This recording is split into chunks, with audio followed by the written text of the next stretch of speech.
Hi, everyone. I am Dr. Janina Scarlet. I'm a clinical psychologist, author, and a full time geek. And today I want to talk to you about the psychology of horror. Supernatural, Walking Dead, Stranger Things, Buffy the Vampire Slayer, what do they all have in common? Well, for starters, of course, there's the thrill of the horror. There's the thrill of seeing whether or not your beloved characters are going to survive. But there's something more. In fact, many people report that horror helps them to really bond with the survivors. For many people who are going through a hard time, whether it's experiencing trauma, going through depression, going through a horrific loss, they might feel alone. But seeing a character that is also going through a hard time, or characters that are going through something even worse, characters that are surviving a zombie apocalypse or having to fight demons in the underworld, allow us to feel like maybe, just maybe, what we're going through might be tolerable. For many people, it's the idea that no matter what happens, we can get through it. It's the idea that just like the characters in The Walking Dead, we might find our tribe. It's the idea that maybe just like the characters on Supernatural, we might be able to find other hunters out there so that we can face some of our own internal monsters too. And for many individuals, watching horror films, television shows gives us the emotional vocabulary to be able to express what we're going through. Years ago, I was working at Camp Pendleton. It's a military base where I was working with active duty Marines who just returned from Afghanistan or Iraq. These are the individuals who've seen real life horror films coming true in real lives. And when I would ask them what it was like for them to be in combat, what it was like for them to see people that they knew, people that they loved, their best friends, their closest companions being killed right in front of them. Rather than talking about their emotional state, many would use a metaphor. They would say, "You know how it felt? It felt like a scene from The Walking Dead. It felt like the world was ending. I felt powerless to stop it, and it felt like things will never get better." And it was really interesting because using these metaphors, the individuals that I was working with were able to relay just how much trauma they were experiencing. Being able to identify with characters like Rick, for example, a lot of individuals reported that they felt like there was somebody out there that understood them. For many, television shows also address important social issues.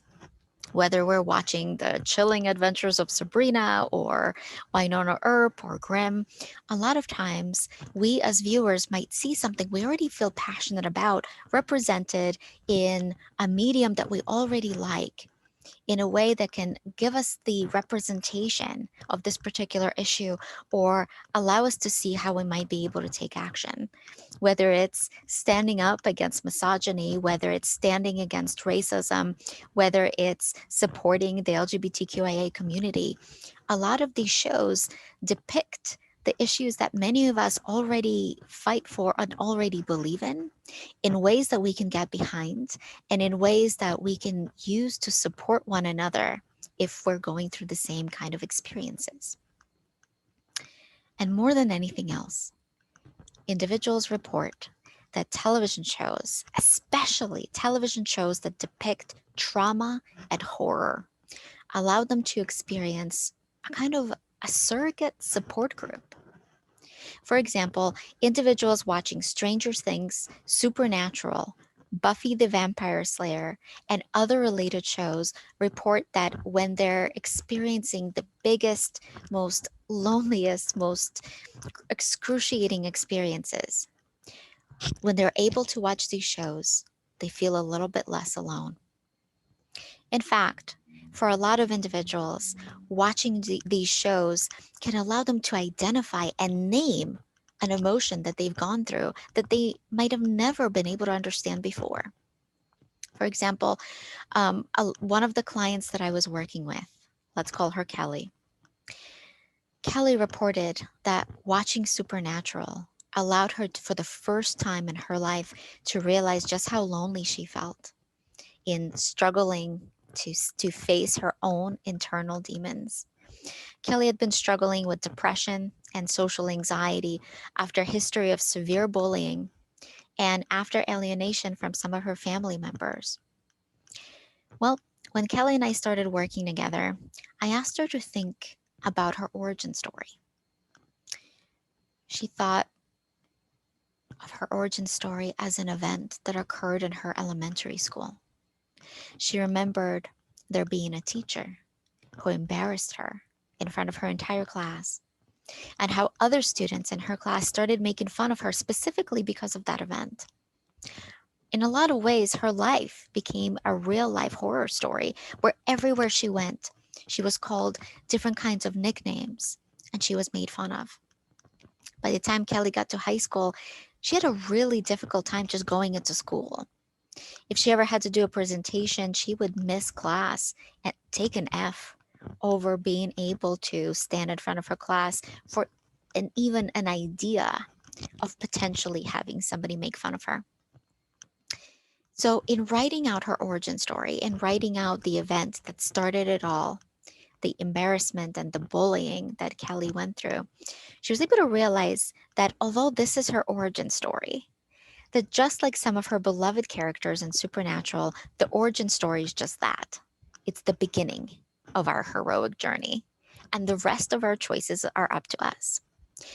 If you've seen Supernatural, you might remember the series starting out with two characters, two brothers, Sam and Dean Winchester, who in the beginning of the series tragically lose their mother who is killed by a terrible demon. And it is after this event, and largely because of this event, that the brothers and their father become hunters. They kill kind of horrific and terrible supernatural monsters, including demons and werewolves, in order to protect humankind from facing the kind of traumas and losses that they have been through. So, as Kelly and I started working together, she reported that most of her life, she didn't feel supported or understood by anybody except for fictional characters. So, when I asked her if Kelly has a personal hero, that was easy. She reported that her personal hero was Dean Winchester. So, Dean was the older brother of the two brothers from the Supernatural, and he was one that often felt like he was alone in his experiences. In the series, Dean often has to hide his pain in order to take care of everyone else around him, including his younger brother. Well, Callie often felt like she had to put away her own emotional experiences in order to take care of her brother, who in turn was also struggling with his own internal monsters. In identifying Dean Winchester as her own personal hero, who was able to face different kind of horrific experiences and use them to help other people, I asked Kelly to imagine what would happen if Dean Winchester was to talk to her in real life. I asked her to imagine that she had a few minutes alone with Dean, and I asked her to imagine what Dean might say to her. Well, Kelly was in tears as she wrote down what she imagined Dean might say. She said that Dean would remind her that she too has faced some really horrific experiences, that sometimes being alone and being bullied can feel like we're facing a demon, that being one on one with our depression monsters can feel very much like a zombie apocalypse, and that in facing all of these monsters that she has for many years of her life, that Kelly already a monster hunter. So with that, Kelly said that she wanted to be just like Dean. She wanted to learn skills to help her become her own version of a monster hunter. And so, Very much like Sam and Dean in facing their biggest fears in in saving the world, Kelly and I practiced together to face her own monsters. We practiced going to the mall. We practiced talking to other people and having her sit alone in the middle of a food court without looking at her phone, just to be able to see what it felt like to face her loneliness, to be the center of attention, to be in the presence of other people instead of running away. We even practiced doing really silly and also terrifying things, such as going into different kinds of stores and asking if they have any kind of supernatural activity. For anyone with social anxiety, you might imagine that asking silly questions might be one of the most terrifying and horrific things that you might ever be asked to do. Well, for Kelly, although she was terrified of doing it, over time she realized that this experience was actually hilarious. The kind of responses she got were either strange looks from the store owners or an enthusiastic, yes, I've been meaning to call somebody about it. And over time, Kelly started realizing that just like Sam and Dean, she was able to face her monsters. I'll never forget the first day that Kelly was going back to school. We were on the phone. She felt really ill. In fact, she threw up on the way to school, but she went. And that first day, she showed up to her first class. The next day, Kelly stayed for two classes. And after that, Kelly stayed for the entire day. And when I asked her what was most helpful in her facing the biggest, most terrifying experience of her life, she reported it was imagining Dean Winchester right by her side, facing the monsters alongside her. The truth is, we all have some kind of monsters that we face. There are some people who just get up and go to work. But for the rest of us, we have to fight like five dragons just to get out of bed. And so, if you're fighting like five dragons with one hand and maybe you're working on a report with another hand, then it makes sense that your report might be less pristine than it otherwise would have been had you not been fighting all those dragons. But the truth is, the very fact that you've shown up as much as you have is already impressive because struggling is not a weakness. It is the foundation of your greatest strength. Just like the survivors in The Walking Dead, just like the vampire slayers in Supernatural or Buffy the Vampire Slayer, just like the courageous kids of Stranger Things, these shows serve as a reminder that heroes are not those who never face any obstacles and easily defeat all those villains. No, heroes are just like you. Heroes are those individuals who show up time and time and time again, no matter how terrified they are, no matter how tired, exhausted, and overwhelmed they are, and even though they might not believe that they can succeed. Chances are you've probably supported and helped more people in your life than you might realize. And so I'm going to ask you to think about a personal story that you might have too, a personal struggle that maybe you faced at one point of your life, or maybe still face to this day. Maybe you have a phobia. Maybe you are struggling with anxiety attacks or an eating disorder or addiction. Maybe you've been through something really horrific that you've never told anyone about. Whatever you're going through, just like your favorite characters, this experience, this is your origin story. It does not make you a victim. It makes you a survivor. And just like your favorite characters, this too is your jumping off point. The rest is up to you. So, knowing your own origin story, I'm going to ask you to imagine your favorite character from your favorite horror series, TV show, or a movie, somebody that you look up to, a survivor, somebody that's been through some really tough and horrific situations. Maybe you will think of Buffy the Vampire Slayer. Maybe you will think of Winona Earp from the Winona Earp series. Think of somebody that you truly look up to. And imagine for a moment that you have 10 minutes along with your hero. Your hero already knows your origin story, and you don't even have to explain yourself. Your hero already understands you, believes you, and supports you.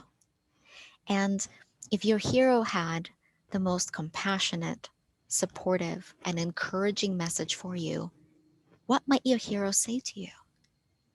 Maybe your hero would remind you of how incredibly courageous you are and how many gifts you have to give back to other people, whether it's your kindness, your patience, your generosity, or your creativity. Because very often we get so caught up in our pain that we forget that there's so much we have to offer. I want to tell you about Jessica. Jessica is not this person's real name. Jessica was brought in by her parents after she was sexually assaulted by her boyfriend. Jessica's parents could not understand why she was so traumatized. After all, they said he was her boyfriend. And they could not understand why, even 6 months after the assault, Jessica was still overwhelmed by her trauma symptoms. By the time I started working with Jessica, she was almost mute. She had a really hard time communicating. She could barely speak. And if I asked her anything about her assault, she would shut down. But Jessica was willing to talk about one thing. She was willing to talk about her favorite teen horror TV show, Buffy the Vampire Slayer. In case you're not familiar with the show, it's a show about a teenage girl called Buffy Summers, who is a high school student by day and a vampire slayer by night. And so we spent a few sessions just talking about her beloved episodes, where Jessica shared with me how she looked up to Buffy, how Buffy represented a figure of inner strength and wisdom and passion for her, and how courageous Buffy was. And so I asked Jessica if there was ever a time that Buffy had been through something painful too. And she said there was. And I asked Jessica what Buffy did when she had been through this amount of trauma. She said that one of the things that Buffy did was confide in one of her friends. And so I asked Jessica if we could watch this clip together. So on her phone, Jessica pulled up her YouTube channel and she pulled up the clip where Buffy is confiding in her friend Spike about what she's going through. And she tells him that every moment that she's going through after this horrific trauma that she went through feels like hell, that every moment hurts from one moment to the next, and she doesn't know how she'll get through.